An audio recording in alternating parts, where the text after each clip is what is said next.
Di sebuah desa pesisir yang jauh dari keramaian kota, tinggal seorang nelayan bernama Pak Sulaiman. Hidupnya sederhana, tapi penuh kerja keras. Setiap hari ia melaut, berharap membawa pulang ikan untuk menyambung hidup keluarganya.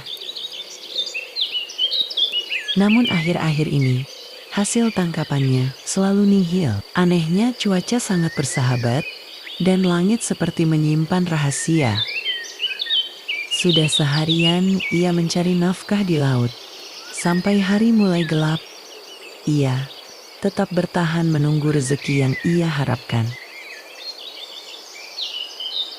Langit perlahan berubah menjadi jingga keemasan, lalu gelap gulita. Angin malam mulai menusuk, menggigilkan tubuh renta Pak Sulaiman yang hanya berselimutkan jaket lusuh. Ia menatap laut dengan tatapan yang kosong, lalu memandang ke cakrawala. Tak ada kapal lain, hanya sunyi dan suara lembut ombak yang memukul lambung perahu tuanya. Pak Sulaiman kemudian berdoa. Ya Allah, hari ini lagi-lagi kosong, tapi aku belum mau pulang. Belum, gumamnya lirih, disertai tatapan penuh harap ke laut yang mulai memantulkan cahaya bulan.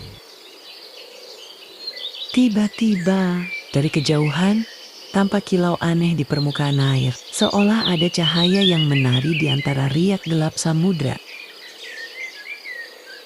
Pak Sulaiman menyipitkan mata. Apa itu? Lampu kapal? Tapi kenapa seperti berkilau dari dasar laut?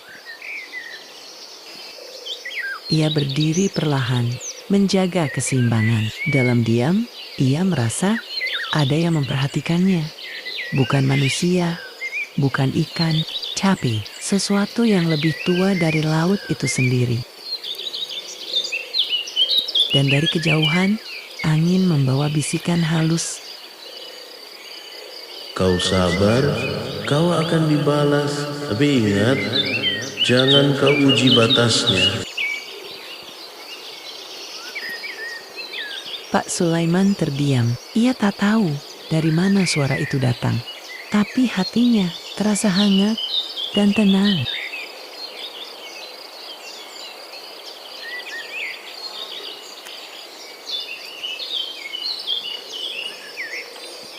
Ia duduk kembali, memeluk lutut, menanti rezeki yang mungkin tidak datang dari jala, tapi dari takdir yang tak kasat mata. Pak Sulaiman terpaku. Sosok kabur itu belum sepenuhnya menampakkan diri, namun pancaran auranya terasa tua, sangat tua, seolah berasal dari masa sebelum manusia mengenal laut. Siapa? Siapa kau? Bisik Pak Sulaiman dengan suara parau, setengah gemetar. Aku penjaga.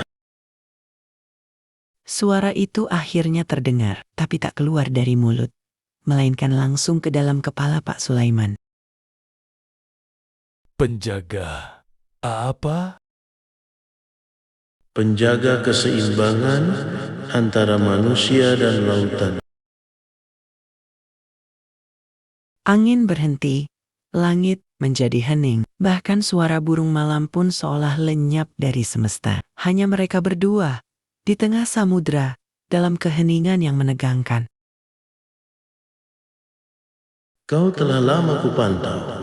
Kau sabar, jujur, tak serakah. Aku suka itu. Pak Sulaiman menunduk perlahan, tubuhnya gemetar. Bukan karena takut, tapi karena merasa sangat kecil. Tapi dengar ini, Sulaiman. Suara makhluk itu menggetarkan dada. Laut ini akan menjadi jalur perburuan. Banyak yang akan datang. Mereka tak seperti kau. Mereka hanya tahu rakus. Jika mereka datang, aku tak bisa jamin keselamatan mereka. Bahkan kau pun akan kubawa pergi jika melanggar keseimbangan itu.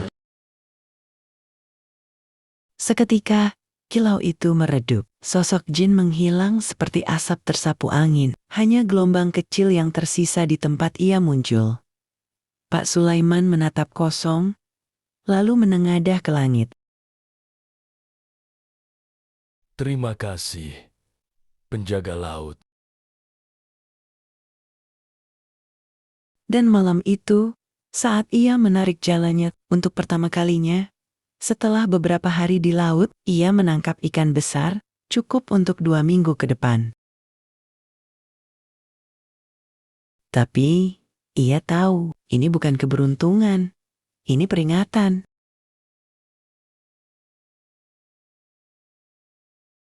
Namun, setelah malam penuh berkah itu, ketenangan Pak Sulaiman tak berlangsung lama.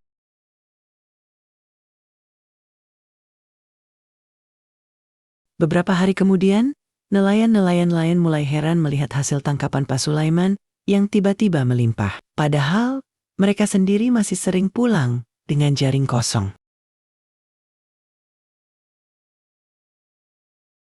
Pasti dia pakai ilmu, bisik salah satu nelayan di dermaga. Atau mungkin dia sudah jual sesuatu ke laut, tambah yang lain, menatap penuh curiga. Pak Sulaiman hanya diam, ia tak bisa menjelaskan tentang sosok penjaga laut yang ia temui. Siapa yang akan percaya? Namun malam berikutnya, saat ia kembali ke tengah laut, ia menemukan sesuatu yang tak biasa. Air laut yang biasanya gelap, kini tampak keruh, berwarna keperakan, dan terasa berat. Jaringnya terasa berbeda saat ditarik, bukan karena berat ikan, tapi karena ada sesuatu lain yang tersangkut. Saat ditarik penuh, jaring itu memuat bukan hanya ikan, tapi juga kerangka kapal tua yang berlumut, seperti bangkai dari zaman silam. Di dalamnya tampak peti kayu tua, dan dari sela-selanya mengalir cahaya biru samar. Ini mungkin ujian. Bisik suara itu lagi dalam kepalanya. Pak Sulaiman menatap peti itu, lalu tangannya gemetar. Ia tahu, jika ia buka peti itu, ia bisa saja mendapat kekayaan atau kutukan. Pak Sulaiman menatap peti tua itu. Cahaya biru yang keluar dari celah-celah kayunya seakan memanggil, menawarkan sesuatu yang lebih dari sekadar harta, kekuasaan, kekayaan, atau kutukan. Tangannya sempat menyentuh gagang peti itu, tapi dadanya terasa berat, seolah laut sendiri menahannya. Ia menarik napas panjang, lalu berkata pelan, Aku nelayan, bukan pemilik rahasia laut. Dengan gemetar, ia melepaskan jaringnya. Peti itu jatuh kembali ke laut, tenggelam perlahan bersama bangkai kapal, dilingkupi cahaya biru yang makin meredup, hingga menghilang sepenuhnya di kedalaman samudra. Angin malam tiba-tiba berembus hangat. Laut menjadi tenang, seolah berterima kasih. Bulan muncul dari balik awan, menyinari wajah Pak Sulaiman yang tampak lega. Ia tahu, pilihannya tidak membawa emas, tapi membawa ketenangan.